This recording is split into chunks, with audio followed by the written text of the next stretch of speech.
Wallahi, je vous jure par là. Que toutes les malédictions d'Allah subhanahu wa ta'ala soient sur moi si j'ai menti dans tout ce que j'ai dit. Toutes les malédictions d'Allah soient sur moi. Et ils savent consciencieusement que je n'ai pas menti. Aujourd'hui, le tribunal va juger, mais il y a un Dieu, n'est-ce pas, il va faire encore un autre jugement pour tout un chacun de nous. Moi, je sais que je n'ai pas menti. Comment on peut croire? Une mosquée où vous êtes resté avec nous plus de 10 ans. Aujourd'hui, on me dit que non, qu'ils n'ont pas fait la donation, ou bien c'est une partie de la famille qui a fait la donation et les autres. Si les autres savaient que, on va manquer. Tiens, on yokuba ringbe, on yokuba ringbe. En son bas, on a pas quand ils font, on y a sa bâche, on yoko pour donc on tique puis partage. Mais les autres là vivaient avec nous dans cette mosquée. Ils sont restés avec nous ici des années, plus de 10 ans, ils sont restés avec nous ici. S'ils savaient que réellement la parcelle appartient à leur papa, que c'est pas, n'est-ce pas, la propriété des enfants de la maman de Sabache, pourquoi ils n'ont pas révolté en ce temps? Ils n'ont pas revendiqué ça en ce moment. Et c'est maintenant qu'ils vont revendiquer pour dire que ça c'est pour leur papa. Assalamu alaikum wa rahmatullahi wa barakatuh.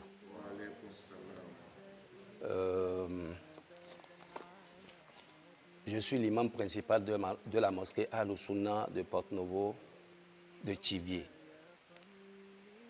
On m'appelle Habibou Abdou Salam. Aujourd'hui, je suis venu expliquer à toute l'opinion, n'est-ce pas, les problèmes que nous avons dans notre mosquée ici, à Tivier. C'est une mosquée qui existait depuis 2002, n'est-ce pas? Mais les donateurs de la parcelle, finalement, après 11 ans d'occupation, ils ont voulu nous arracher la mosquée. Alors qu'au fait, ils nous ont donné une parcelle vide. Je vais maintenant expliquer à l'opinion publique le pourquoi ils ont voulu nous arracher la mosquée. Asongbe avakpa niawa ni ikpinle. Sabache saliwi. Odangbe yababe. Kabi yaye lokungbana. Lokpafa ngangbe ko ashewasi. Afana o shelengbe ko raye. Wa je pé èmi ni wọ́n tọ́ka sí fún ló sì wá mo ṣe wá sí náà inú ẹ̀ dùn. Ó dà ń gbé jọ́nà kàbí jọ́ kejì kan ni kò ju bí ọmọ mélòó kan sí àwọn lọ ṣá ló fi kó gbogbo àwọn ìwé tẹ rí wá fún mi.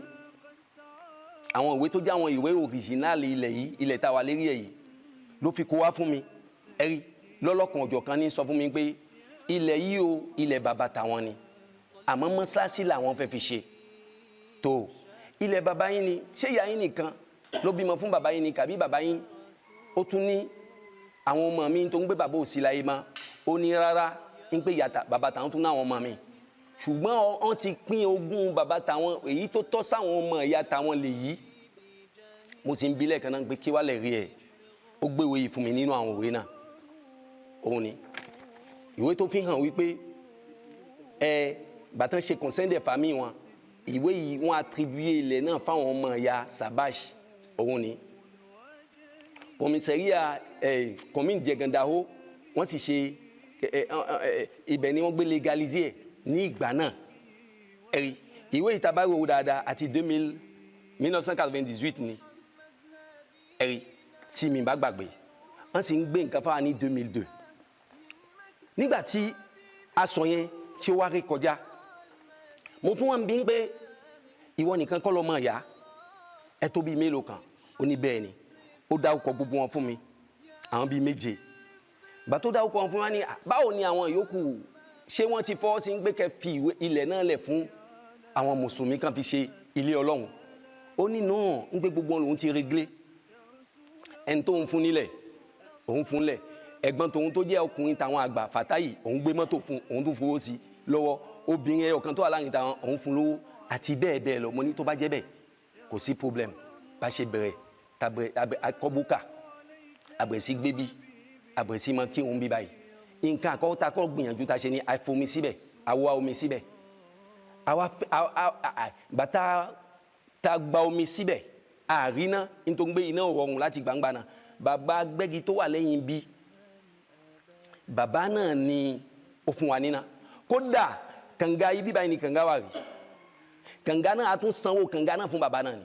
wàláhì nítorí bàbá náà sọ pé ibẹ̀ inú ilẹ̀ tòun ló wà rí kó tó di pé wọ́n á pín àwọn bàbá Sàbáṣì síbí ó wá gbowó kànga náà lọ́dọ̀ wa kódà ní ká má fún wọn mo ní ẹ jẹ́ ká fún wọn tó ń gbà wọn tàjọ fẹ́ gbé ni bá ṣe bẹ̀rẹ̀ sí ni máa gbénu mọ́sáàsì náà nìyẹn a sì àwọn àánú mọ́sáàsì náà à ń pe àwọn ẹwọ́ ọlọ́run tó ń fẹ́ ṣiṣẹ́ ọlọ́run lọ́lọ́kan ọjọ́ kan wọ́n wá ń tì wá lẹ́yìn wọ́n ràn wá lọ́wọ́ bẹ́ẹ̀ títí mọ́sáàsì náà ó fi wá dé ibi ìtàpù tí a wà lónìí.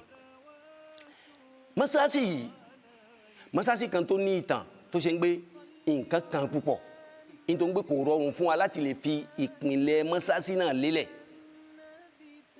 àti lè ṣe fondation mọ́sáàsì náà kò rọrùn fún wa nítorí pé ìgbà táwọn èèyàn wá àwọn tí a rí ń gbé tán tì wá lẹ́yìn kì í ṣe àwọn èèyàn kan tán nímọ̀ ẹ̀yìn púpọ̀ àwọn jàmọ́ náà mú ọkàn wá wọn mú èjì wá kàbáwọn tó ṣe ń gbé abá ṣe dáadáa fún tán jẹ́ mọ̀lẹ́bí kàbá tán jọ rẹ̀ àwọn náà mú ọkàn wá wọn mú èjì wá títí ó wá débi kan a rí i pé ibi tí mọ́sáàsì yìí báyìí ń lọ ó yẹ pé ká sécuriser mọ́sáàsì náà ká ṣe clôture ẹ̀rí bàtà fẹ́ ṣe clôture a gbìyànjú agbowó lọ́dọ̀ àwọn jàmá èmi náà mo máa ń polongo ẹ̀ ẹni tí ó gbé yẹ̀pẹ̀ wá ẹni tí ó gbé ciment wá ainsi de suite títí a ṣe clôture lẹ́yìn clôture la rí i pé ó yẹ pé ká kọ́ nǹkan sínú mọ́sáàsì náà pàápàá àsìkò tá a fẹ́ kọ́ nǹkan sínú mọ́sáàsì náà ó wá ṣẹlẹ̀ ń pé ọlọ́run ọba fi àdánwò kan fi kàn wá àdánwò tó ọlọ́run fi kàn wá ni pé ọwọ́ ọlọ́run ọba kan ọmọ ìyá wa kan ó fún wa nílẹ̀ kékeré kan ń pé ilẹ̀ náà ká fi ṣe lé kéwú ilẹ̀ wa ní iwájú kọ̀mùsẹ̀ àjẹgàndà ó mẹ́ inú fún kọ̀mùsẹ̀ àjẹgàndà ó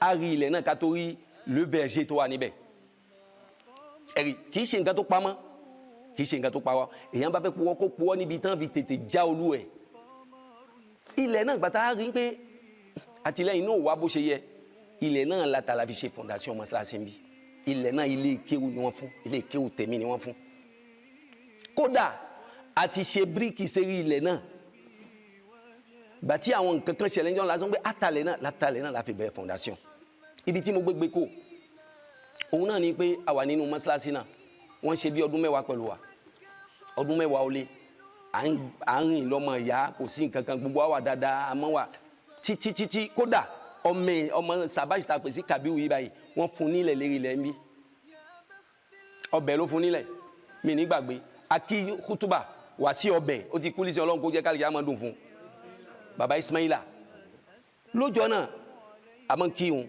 a bá kírun tahajud mo máa ń gbọ́mọ náà síwájú mo kírun fáwọn èèyàn ó sì kéré dáadáa ń gbà náà tán bá kírun ṣe mọ́ sọ fáwọn èèyàn gbé ẹ jẹ́ káwọn kó wá ṣe ọmọ yìí báyìí káwọn ọmọ wa míì káwọn náà fi lè dàgbà sókè ni bàbá yìí gbé ìwé wá ìwé ilẹ̀ náà nílò kojú pẹ̀lú bàbá sọ̀sọ̀ ni bàbá náà pé njọ́ náà ló gbéwé náà fún wọ́n sì gbéwé náà fún mo sì pé bàbá ẹ̀ ń gbé ihun tán fọ́ mẹ́ẹ̀ ní o ìyìn mọ́bi tí ilẹ̀ náà wà dòní ilẹ̀ náà wà dòní àtọwọ́ àti gbogbo ẹ̀ wọ́n gbé fọ́ ọmọ náà jẹ àǹfààní ẹ̀ ń bíbẹ̀ èmi rí àbọ̀ ní bíbẹ̀ èmi tí mo jáfẹ́ tí mo kọ́ ẹ̀rí àwa wà bẹ́ẹ̀ títí a tún máa ń gbé ọmọ náà lọ sí a máa ń gbé lọ sí a máa lọ ṣe concours de mémorisation ńkọ́ wa ni hajj méjì ló gbà ọmọ obìnrin òun náà tún rí hajj gbà inú ẹ̀bùn tọ́lọ́wọ́ bá fún wọn inú mọ́sáàsì bíbá yìí náà ni kódà inú hajj tí èmi pápá lọ ọ̀kan náà hajj tọmọ náà lọ ni tọmọ náà tí ó gbà ni ẹ̀rí nísìnyí àwa wà bẹ́ẹ̀ títí wọ́n lọ gbé jàbàtà wa gbàtí wọ́n bẹ̀rẹ̀ sí sọ̀rọ̀ jàbàtà náà ń kọ̀ fún wọn pé kíní ìbáyìí kò sọ̀rọ̀ ńbẹ̀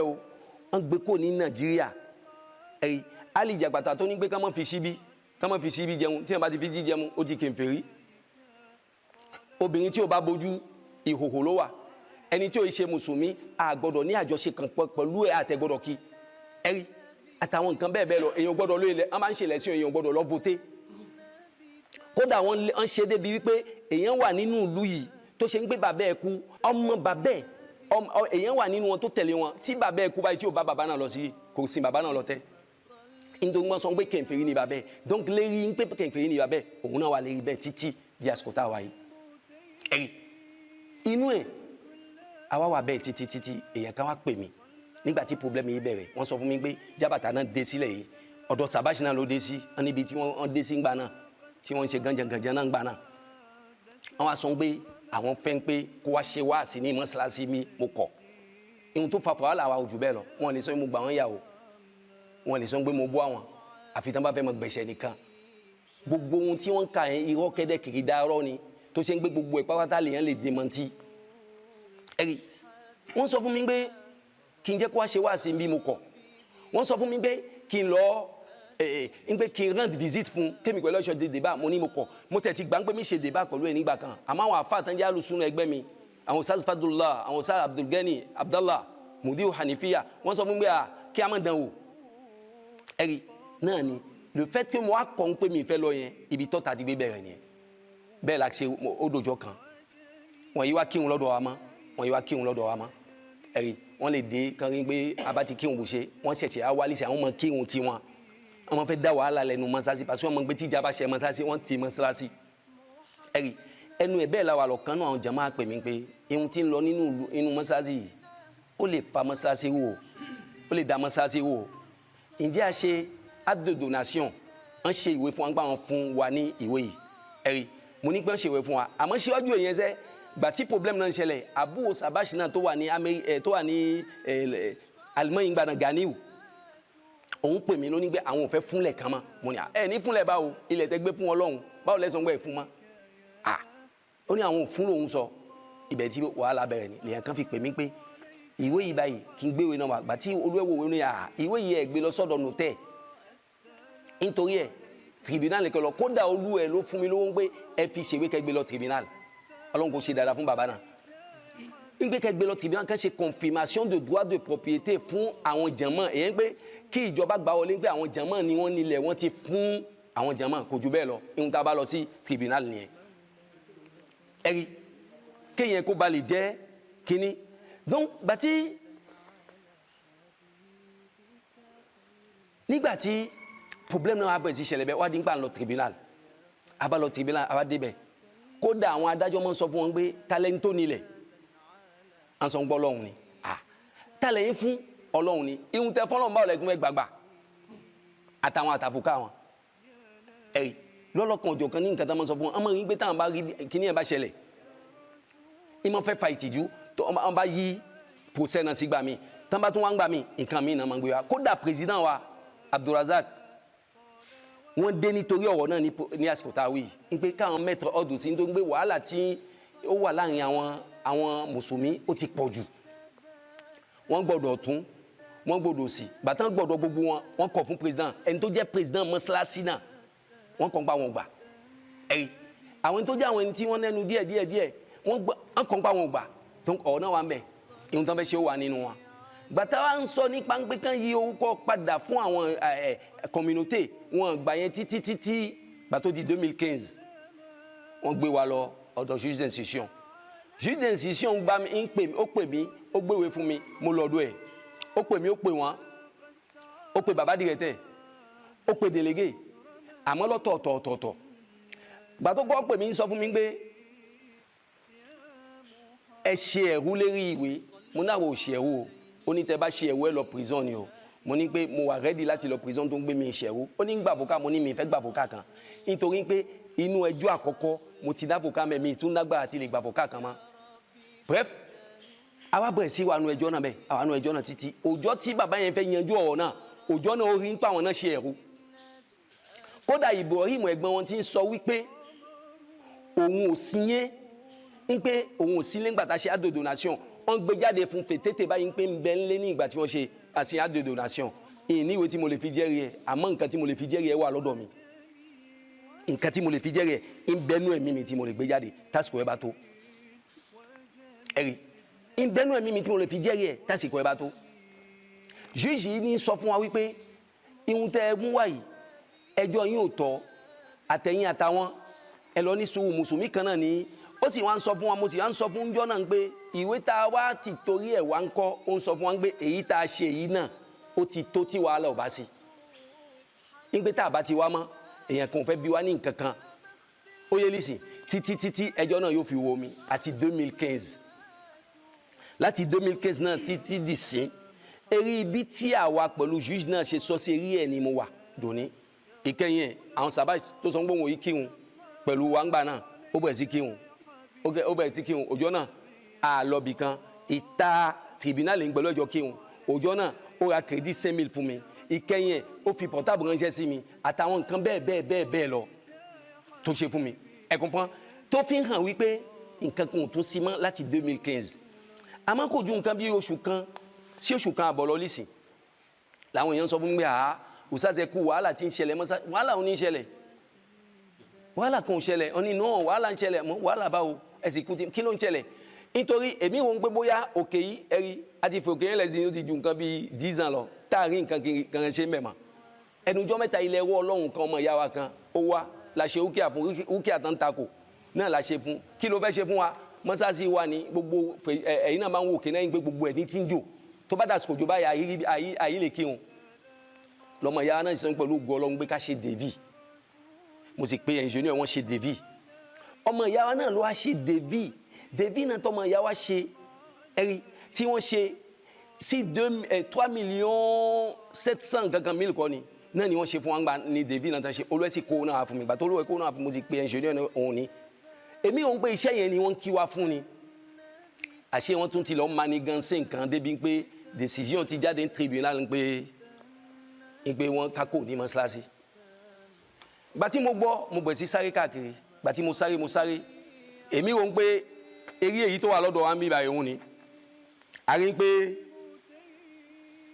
2 mars 2022 ni date yẹn lèmi ò ń pé bóyá a sáré a ṣe appel àfìgbà tá a wádìí ẹ̀ tí tó ń gbé fèyí ẹyọ kan ṣoṣo tí wọ́n ń gbé káàkiri rí àwọn réseaux sociaux ni ẹyọ kan yìí báyìí náà ni wọ́n fi gbogbo ẹ̀ hàn ibi tí mo wá káàkiri títí di mo fi lọ rí numéro décision náà ní tribunal láfi àmọ́ pé àti janvier 28 janvier ni décision tribunal ti jáde wọ́n pè wá síbẹ̀ àrídìí nǹkan kan décision jáde wọ́n tún jẹ́ ká mọ̀ gbogbo ẹ̀ wá lọ bẹ́ẹ̀ lèmi náà fi saisi àwọn tí mo saisi ló fi jẹ́ pé àwa lérí bá ṣe wà yìí décision náà wọ́n tún wá gbé wá fún mi ils n'ont pas signifié la décision jusqu'à la semaine dernière le jeudi ou bien le mercredi passé seulement vous voyez alors que on n'a que 1 semaine n'est-ce pas pour faire les recours vous voyez ce que l'être humain est capable ẹ̀rí nǹkan tí ọmọ ádámọ̀ ń dá lára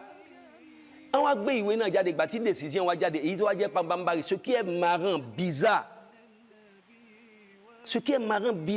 dedans c'est le fait que dans la signification wọ́n sọ pé monsieur Habibou Abdussalami déclarant en douane comment un imam comment il peut être déclarant en douane. Et ils connaissent bien, ils savent bien mon adresse. Vous voyez, déclarant en douane de nationalité béninoise, demeurant et domicilié à Djefa Semekodi. Vous voyez, non? Vous voyez? Et on traduit en adresse Djefa. Je ne connais même pas Djefa. Je sais seulement que c'est un village qui est entre Porto-Novo et Cotonou. Mais où? Je ne sais pas. On dit Djefa Mongbe. On n'a pas fait de choses là. On dit que en 2020, on a eu des débats contradictoires. Depuis 2015, non, ni justice au fond, qu'a fait beaucoup de rôle là, tu fais rôle. Mon fait qui vous voyez courir. Je voudrais que l'opinion publique, n'est-ce pas, apprécie ce que j'ai dit et mener des enquêtes. Est-ce que c'est comme ça, ça doit passer dans un pays de loi, de droit? On nous donne une parcelle depuis 2002. L'acte a été fait quand? En 2003. Maintenant, en 2022, on revient, on nous dit non, on n'a qu'à quitter, laisser la parcelle et la mosquée pour ceux qui n'ont même pas œuvré, n'est-ce pas, pour l'édifice de la mosquée. Donc, je pense que Ingati Molesonien, peut-être que il y a le président de la communauté ici, il y a le président des sages ici, il y a le secrétaire général, ainsi de suite. Peut-être qu'ils ont des choses à dire, ils ont des ajouts, ils vont le faire, Inch'Allah. Allahumma salli alayhi qalbil mutayy. Wallahi, je vous jure par là, que toutes les malédictions d'Allah subhanahu wa ta'ala soient sur moi si j'ai menti dans tout ce que j'ai dit. Toutes les malédictions d'Allah soient sur moi. Et ils savent consciencieusement que je n'ai pas menti. Aujourd'hui, le tribunal va juger, mais il y a un Dieu, n'est-ce pas, il va faire encore un autre jugement pour tout un chacun de nous. Moi, je sais que je n'ai pas menti. Comment on peut croire une mosquée où vous êtes resté avec nous plus de 10 ans. Aujourd'hui, on me dit que non, qu'ils n'ont pas fait la donation, ou bien c'est une partie de la famille qui a fait la donation et les autres. Si les autres savaient que, à un temps, on va manquer, tiens, on yokuba ringbe, on yokuba ringbe, en son bas, on a pas quand ils font, on y a sa bâche, on yoko font, ils ont tic, partage. Mais les autres là vivaient avec nous dans cette mosquée.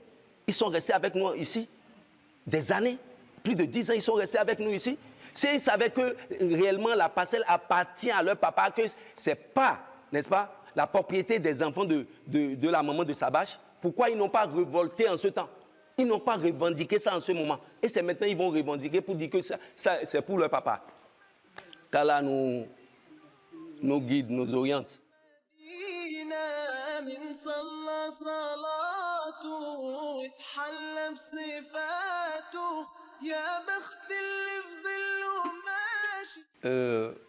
Wallahu shahidun ala ma aqul. Dieu est témoin de ce que je veux dire. Si je suis allé au tribunal, je l'ai déjà dit dans mon développement, ce n'est pas pour qu'on les enferme ou bien qu'on les condamne. C'est juste pour que la terre revienne, la parcelle revienne à la communauté. Et que j'ai voulu éviter des troubles. Des troubles, parce que le mouvement Tibresiwa, on fait donc on m'a dit on blessé ni les chessiwa dans la paix. Elle comprend? Parce que je me suis dit un instant que ils viendront toujours dire que non, c'est pour nous, c'est pour nous. Elle comprend? Donc, une intention minière pour que, comment dire, que voilà, on mange là, donc, c'était moi mon intention et c'est ça qui m'a amené. Amin, amin, amin.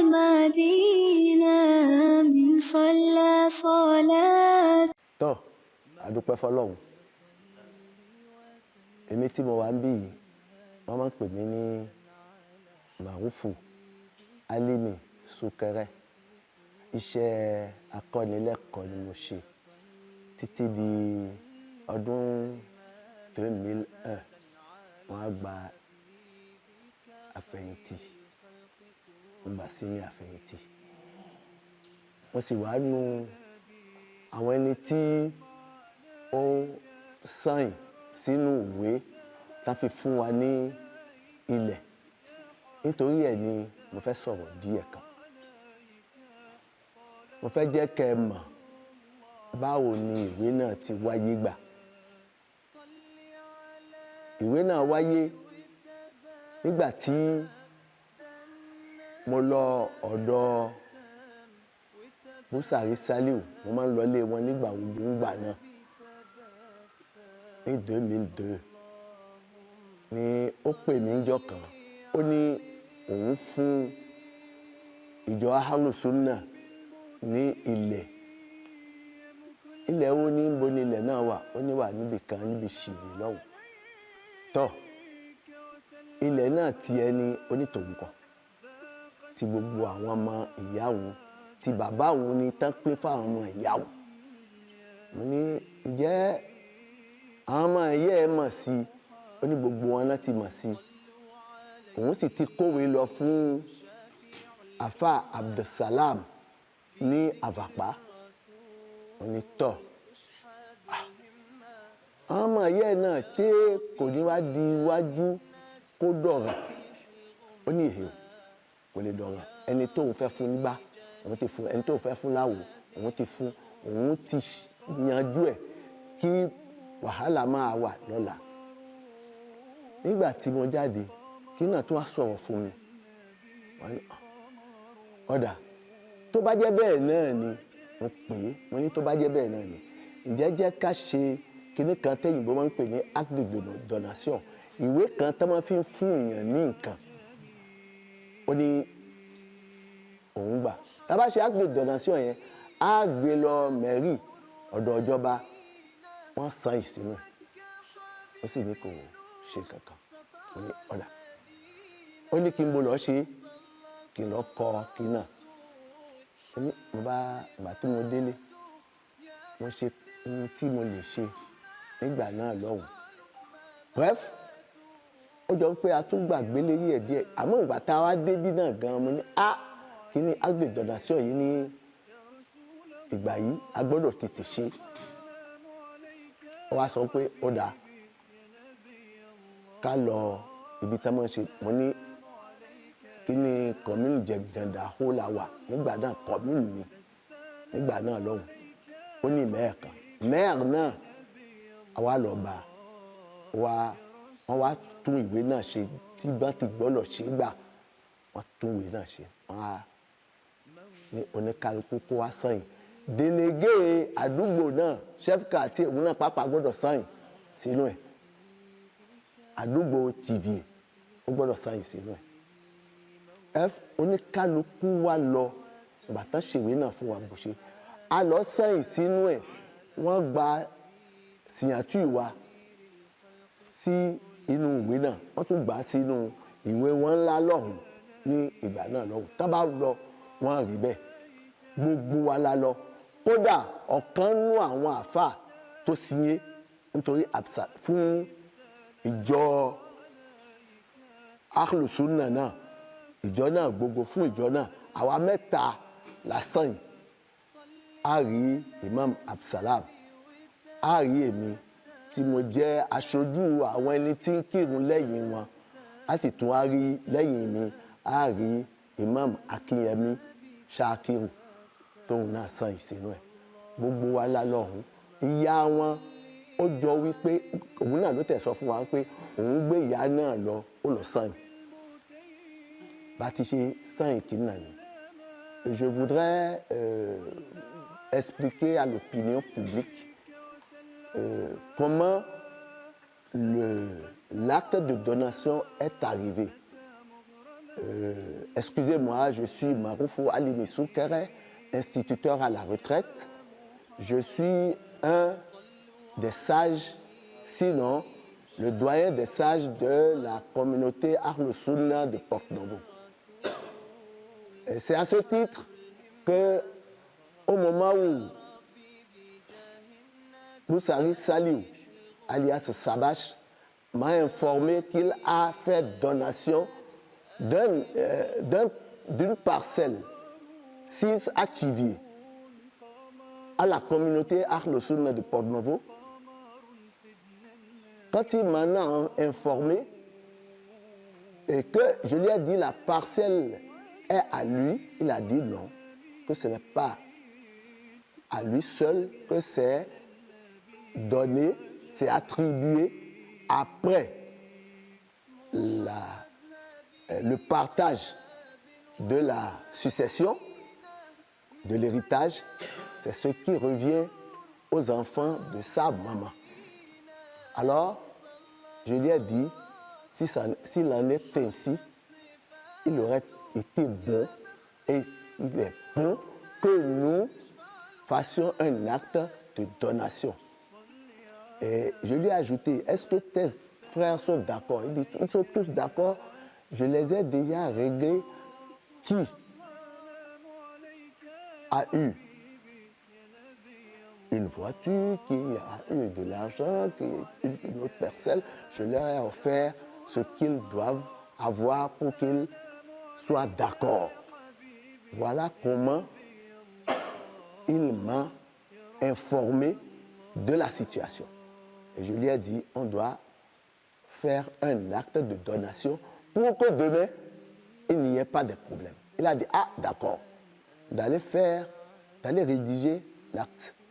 Je suis allé à la maison, j'ai mis certaines choses sur feuille et nous sommes allés à la commune, ils ont mis ça en bonne forme et ils nous ont demandé de venir signer. Tout le monde est allé signer, chacun à son tour, à la commune, la dite commune dans le temps, au bureau de la commune. Donc voilà comment les choses se sont passées.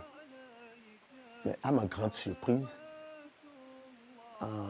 j'étais à la Mecque quand j'ai appris qu'il y a problème à Porte-Nouveau, dans la mosquée Al-Sunna, et que l'affaire est allée en justice. Quand je suis arrivé, j'ai contacté notre premier responsable, qui est l'imam Abdsalam Habib. Je lui ai dit, mais qu'est-ce qui se passe? Pourquoi le tribunal? Et il m'a dit qu'ils ont fait ci, ils ont fait ça, et ils lui ont dit de quitter, qu'ils ne veulent plus donner la parcelle. Je lui ai dit, mais c'est pas possible. Il y a un acte de donation. Ils ont dit oui. Il m'a dit oui, que les gens ont dit que cet acte de donation n'a pas été notarié. Ah, j'ai dit, vraiment, nous avons oublié. Et c'est la confiance mutuelle qu'on avait l'un de l'autre, l'un à l'autre, qui a fait que nous avons oublié d'aller chez le notaire. Même cet acte, c'était déjà trop pour cette confiance que nous avions. Nous avions une confiance presque aveugle l'un à l'autre. Alors, je lui ai dit, ah, qu'est-ce que vous avez fait? Et ils m'ont montré ce qu'ils ont fait, c'est pour la partie civile. C'est pas une partie pénale. C'est pas aller au tribunal pour faire arrêter qui que ce soit. Ah, j'ai dit, ah, tu as raison. Et les jugements ont commencé. Mais à ma grande surprise, je ne sais pas. Moi, je suis musulman. Je suis musulman et le musulman, c'est celui qui se donne entièrement à Allah. Mais je n'ai pas compris comment les gens peuvent, parce qu'ils veulent reprendre à Allah ce qu'ils ont donné à Allah, commencer à mentir devant les juges. J'étais ahuri. Et quelque temps après, on m'a dit que le juge d'instruction nous a convoqués à une concertation. Je suis allé et je ne vais pas dire tout ce que l'imam a dit tout ce que le juge a dit, mais ce qui est important, le juge étant un musulman, et vraiment, je l'ai remercié énormément le jour-là, il dit, mais comment vous pouvez amener ce genre de problème au tribunal? Ce n'est pas bon. Vous êtes des musulmans, allez vous entendre. Et quand l'imam posait la question, bon, qu'est-ce que nous allons faire de l'acte? Il dit non, cet acte même est déjà assez bon. Vous avez eu cette présence d'esprit de faire cet acte. Mais si vous ne vous présentez plus au tribunal, c'était terminé, l'affaire sera classée et ce serait complètement terminé. Et c'est sur cette base que nous sommes partis de là et nous avons respecté scrupuleusement, en tout cas, la partie qui est encore à la mosquée sous l'égide de l'imam Abdsalam Habib. Nous n'avons plus mis pied depuis ce temps-là, depuis 2015, jusqu'aujourd'hui au tribunal. Mais force est de constater qu'on nous a dit dans le dossier que nous avons participé à un débat contradictoire. Je ne sais pas, la contradiction a été faite avec qui? Vraiment, je vous laisse apprécier. Mais je suis sûr, si je mens, que Dieu me punisse.